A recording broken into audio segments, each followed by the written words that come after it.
Welcome to your weekly program, Paletenisns, the show that brings you the other side of Muslim Americans to your living room.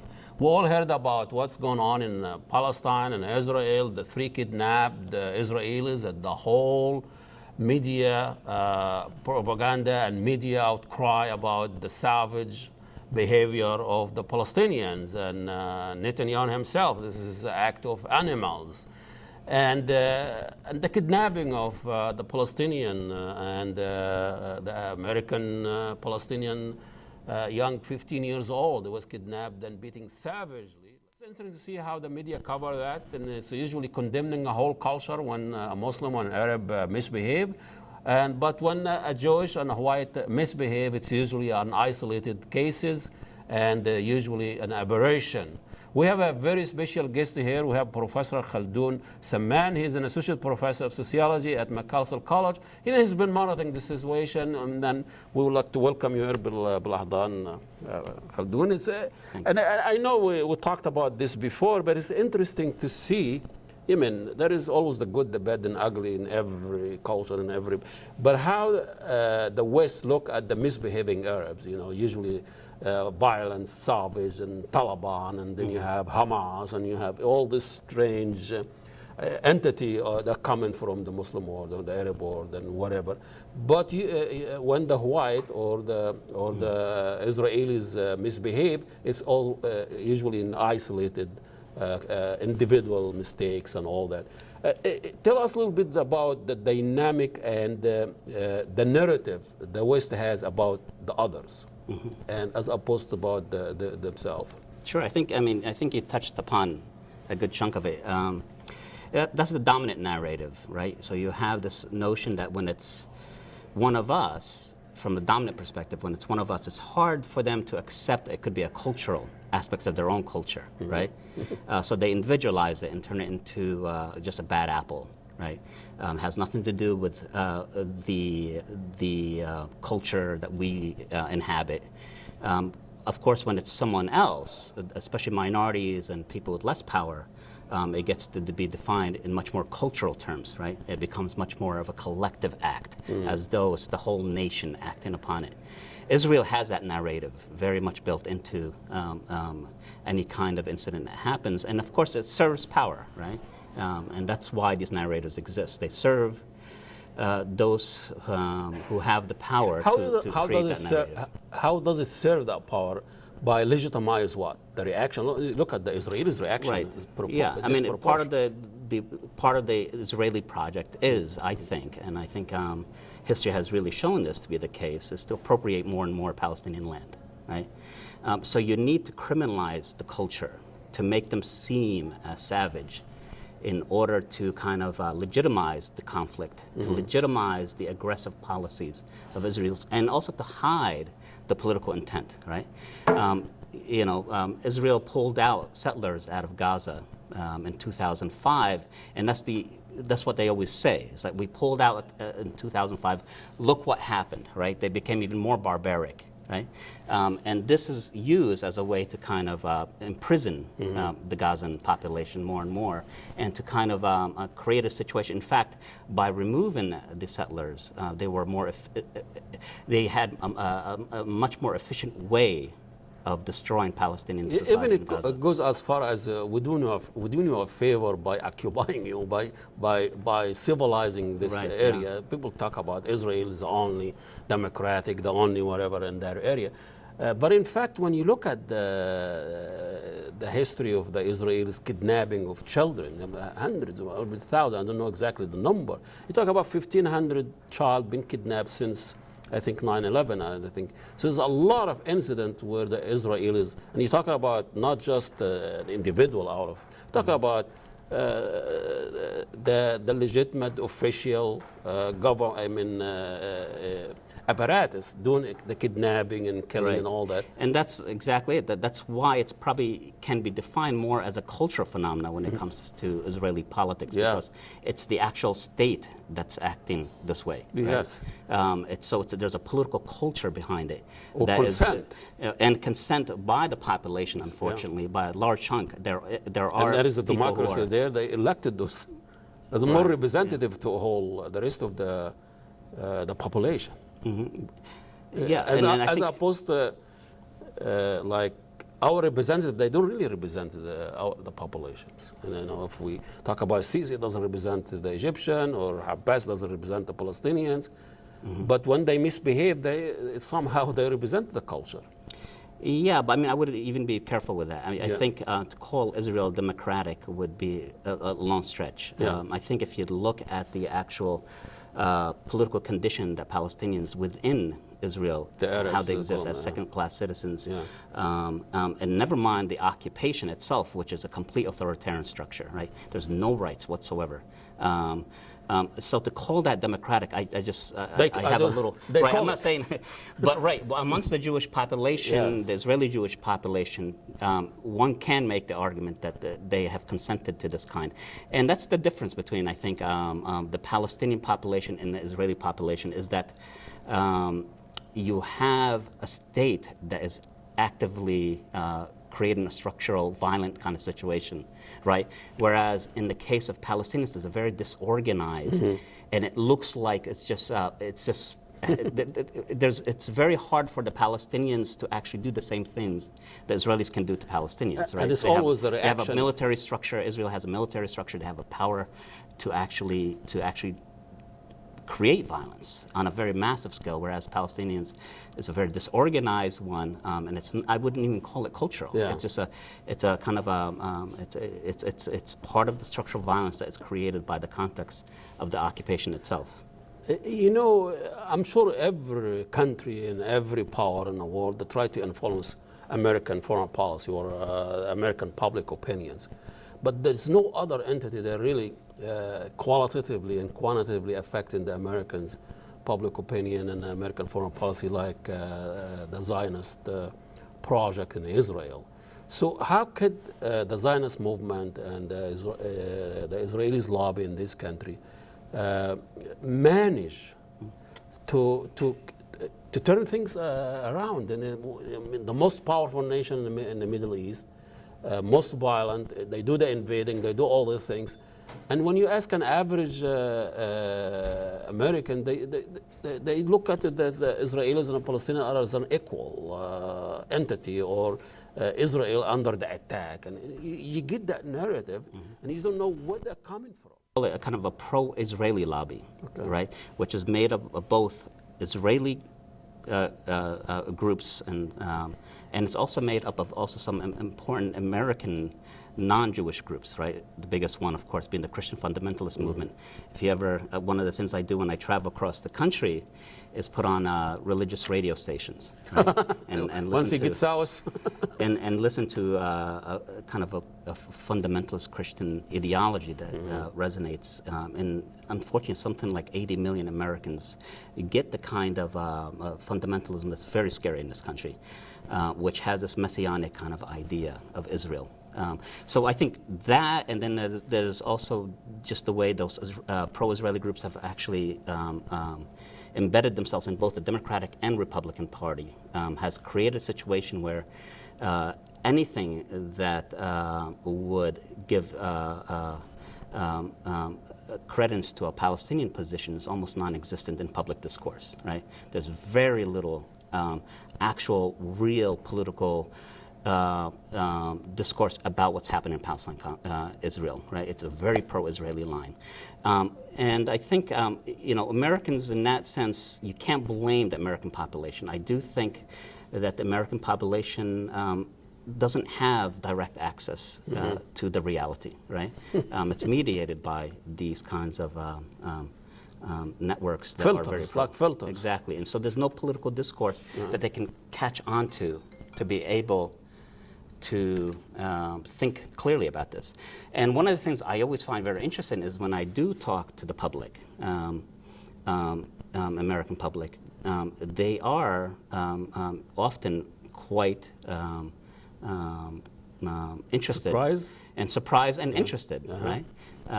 To learn more about this, right? So I do think that if there was a context, a kind of a media context in which they can have that kind of information, the U.S. policy would change dramatically. I don't think that's available right now. That's unfortunate, but that's the reality of the political and media context that. I know we're going to take a short break and then we'll come back here. And I just want to, I was fortunate enough to meet the Syrian artists and actors who fled Syria because of the violence and civil war. And he started to, his life there in Los Angeles. Here is a guy for almost 50 years, been acting, a superstar in the Arab world, and coming to a new country, try to start a new life. And I met him through Skype, and first asked him, how somebody, and his name is Jihad. How can somebody by the name Jihad try to make it in Hollywood that has its own problem of how they portray and depict Arabs in this country. And here is my interview with him, and we'll come back to the studio.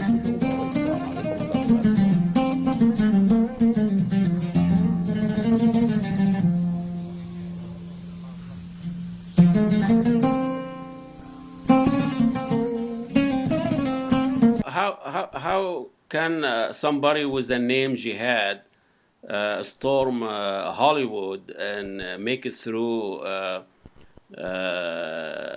movies? And this is a very public venues, and you are coming in an area where Islamophobia and anti-Arab and sentiment is very high, and if somebody wants to give you a role, he's taking a lot of risk.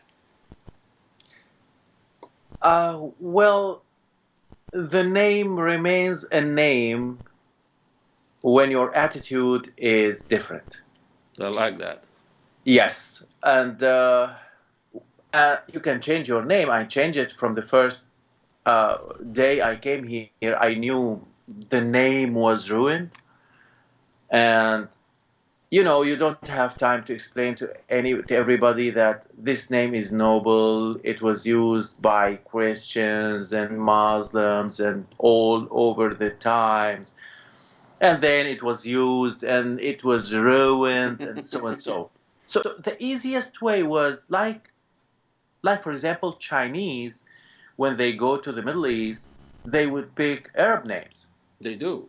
Yes. In Syria, I was introduced to so many Chinese: Mohammed, Adnan, Salim. Even if they're not converts like Muslims. No. But because of the problem with names, they would pick it was easy for them. Oh, I see. From 92 till 2011, I used to be one of the most busy actors in the Middle East, and my career was comfortable, was easy, was like any star in the world. So and I always choose what to do. Sometimes not when we, and but mostly. I choose good TV shows. We're back here. That was Jihad Abdu, the Syrian actor, and he is trying to make it in Hollywood. So Jihad invading Hollywood. That's interesting to see. A great story, and we wish him well. We are back here with Professor Samman. He's associate professor of sociology at Macalester College. We'll talk about, how the West has its own narrative when it comes to the other, to the non-whites, to the less power. And speaking of that, you Professor Samman, you had two books, and I really was intrigued by the last one that you have there, The Clash of Modernities.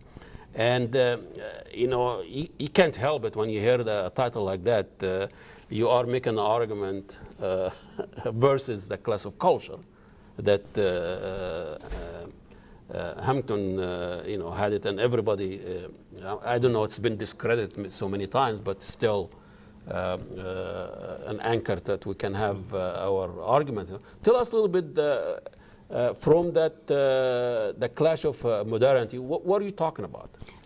Yes, it is an opposition to the kind of Huntington worldview of the clash of civilization, which views the world in terms of different cultures that are clashing, right? So as the world becomes more globalized, cultures are becoming tighter and more likely to clash. That's his thesis, that it's all about cultural differences. So it's, right? there is like imperative, there is like no escape, you know, this is going to happen. I mean, it's like this is an imperative. Exactly, and this is why he actually recommends that the U.S. build up its military, because the more globalized we become, those very different cultures like Islam and the Muslim world will become the major enemy of the West, right? Because according to him, we're so different from each other that that's the cause of the conflict. Now, unfortunately, that's a very problematic discourse, right? It views all conflicts as stemming from cultural differences. And it hides the material and political interests and the kind of colonial policies and military escapades that that have been part of our world, and of course occupation, right? It turns it into just cultural differences, and that's what the conflict is about. So it hides other things happening. I think intentionally so, unfortunately. And usually it's the major response of those who want to challenge it fall in line with that. They turn it into, well, no, Islam really is not about violence. It's not about jihad. You're misreading jihad. You're, you know, no, they have a good religion, and they try to find citations from the scriptures. We need to help them out. Right, and it stays within that cultural script, if you see what I mean. Even the people who are disagreeing with his thesis, they're still making the same mistake. Absolutely, yeah. So the challenge unfortunately, by a lot of intellectuals is to fall in line with it, and they think they're challenging it when in fact they're allowing that debate to structure them in such a way that stays cultural, right? And therefore, we never talk about things like foreign policy, geopolitics, occupation. How come a thesis like that has so many holes in it, be sustained that long and takes the kind of respect of academia and of the debate? And does he ignore history in that? Oh yeah, very much so. Yeah, he ignores history. He turns history into this kind of time memorial construct, which is. He just gives you dates in which conflicts happen. Right? There's no context for each of those dates. Right? It's just this happened and this happened in 1153, 1194, 1205. See, therefore I have proof. Cherry right? picking. Yeah, and you don't know anything about the context of those, and you might find something else if you actually look at each of those dates separately and analyze them. You find that, in fact, the conflict could be over a caliph who is trying to suppress a population because of tax issues, right? And it included some Jews or Christians, or it might have included a lot of Muslims, right? But then those are all defined in cultural terms because he hides all that into just dates of conflicts, right? And so really, it's a really bad way of thinking about history. So the premises or the conclusion is already there. Exactly. And then he's becoming very deductive. And then, deductive and ahistorical, right. How, you know, I still want to see how can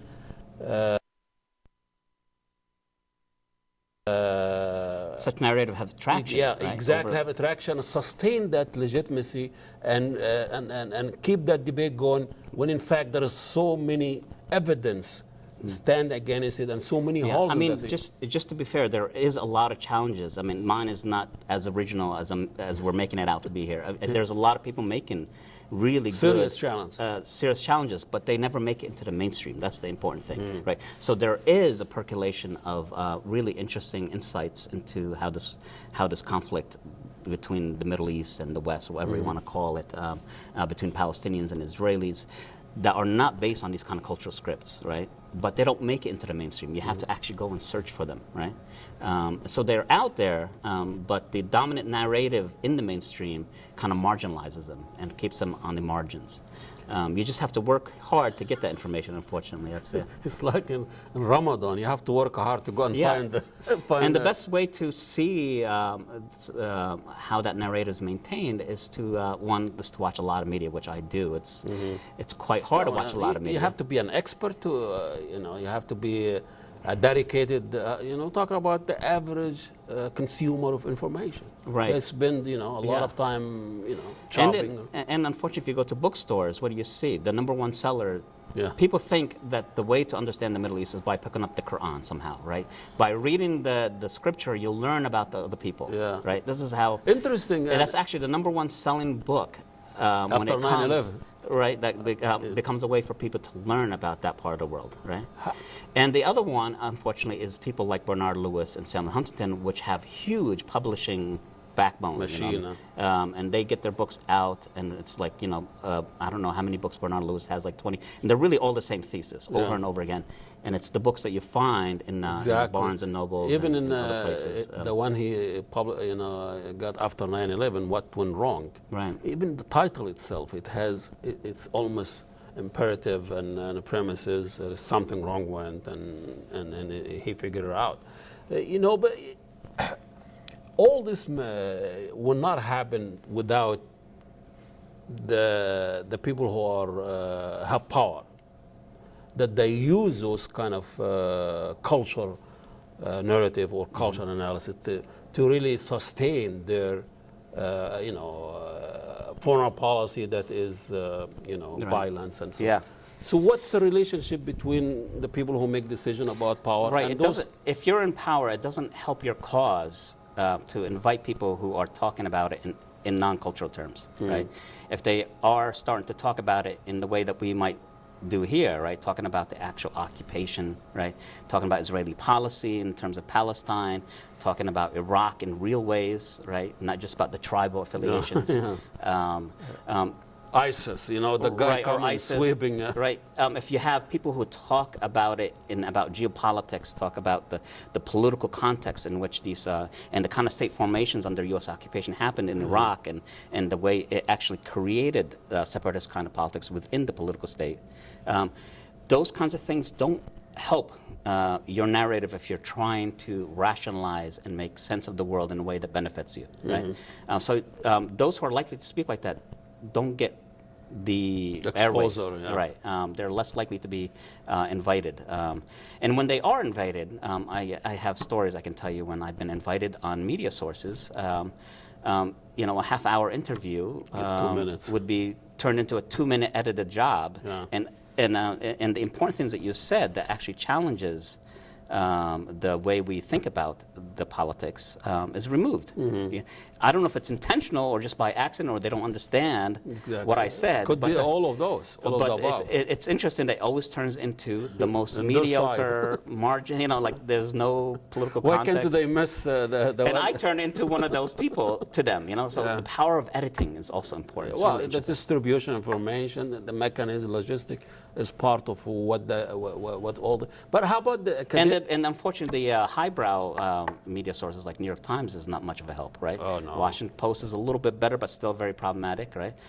New York Times, unfortunately, is one of those. I mean, if you looked at the whole post 9/11 and the invasion of Iraq in 2003, they just completely gave. It's almost a semi-official, mouthpiece. Right, and when it comes to the Israeli-Palestinian conflict, it's very pro-Israel. And still, people quote the New York Times all the time. Yeah, I think there's more and more people questioning the validity of New York Times in both directions. I think sometimes in the wrong direction, like the very right wing in the United States, the liberal paper. But I think in the more legitimate sources, as being not that challenging at all. It doesn't have real news anymore. It doesn't have the people on the ground outside of the political speak of the opinions and rehashing. Yeah, the Thomas Friedmans, these jokers that really, I just don't understand how they can become serious intellectuals. And in France, they would be laughed out. Very quickly, He's writing for a very simple audience. The simplifies complicated issues.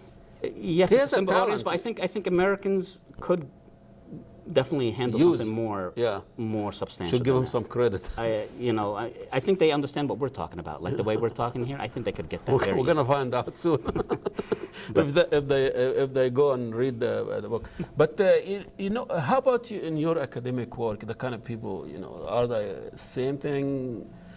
Can you have this discussion, debate with colleagues and coffee Yeah, there without really worrying about there's two sides to that. I think with colleagues, I can definitely, and in my classes we have great discussions. We have really good. the students. You have elite students. Macalester students are wonderful. They really learn and they get into the material and can think very independently and look at them, and they come out of these classes, I think, with a lot of knowledge and. But I think on a more larger scale, colleges are very scared to talk about issues like this, the Palestinian-Israeli conflict, and so they're less likely to have speakers like me do public kind of things and put it on their website, for example. I'm not saying Macalester does this, but in general, they don't want anybody to get upset, so they cut the funding, all those kinds of things, right? So colleges tend to be actually very conservative, even though they say they love debates, and in classrooms we do it. That's one thing I want to make sure. I see. In classes we do it. We have they give really you the good freedom as a professor. Yeah, it can sometimes. Of course, like the Joseph Mas'ad in Columbia University, right before his 10-year case, had some students who recorded and I think actually ended up to be made up a lot of things. And when the tenure committee, when the tenure committee looked at it, just knew it was all false information. But that went straight to the political. I think it was a congresswoman or a congressman in New York City, who took up the issue and made it into a public issue. Right. So it can once in a while come out of the classroom and become politicized. He was found it was completely found that there's no substance to this, and he ended up getting tenure. And it happened to many of my friends and colleagues. Oh, they get even laid off on fire. Yeah. So in the last minute or so, who speaks for the Palestinian now in this country? Beside you. There is a lot of people speaking about the Palestinian issue. There's someone you just, I think, recently interviewed, for example, Juan Cole, Joseph Mas'ad that we mentioned earlier. And, there's sociologists, there's political scientists, there's anthropologists. Abu Lugad, for example, who wrote a very important book on archaeology and how Israel uses archaeology as a way to kind of narrate its Jewish history, its nationalist history, to delegitimize Palestinian history. And so there's a lot of people out there who are doing these things. They're not out there in terms of the mainstream discourse. And again, it comes down to that, right? Who has the power to get out into the public discourse, right? And so you're more likely to get the Sam Harris's, the Bernard Lewis's, the Fawad Ajami, right? Characters like that, right? Characters like that fit the narrative of the power, right? Fit the narrative that those who want Israel to look good or the U.S. to look good in Iraq. Do you see any change in the last 10, 15, 20 years? Oh, definitely. I think more and more people are out there. And I think actually in some ways Facebook has been helpful. Interesting. Right? Social media. Those who have been marginalized have been able to kind of find the niche there. Right, and there are networks that develop out of Facebook. And so outside of the mainstream discourse, and a lot of people are getting their news sources from that, right? Yes. And of course, Jon Stewart is always really fun to watch. And I wouldn't say he's pro-Palestinian, but at least he gets a different narrative out there, right? And makes fun of the Israeli discourse. Well, thanks, Professor Samman. Thank you, Professor Khaldune Samman, Associate Professor of Sociology at Macalester, and we'll see you next week. Assalamu alaikum, and God bless you all.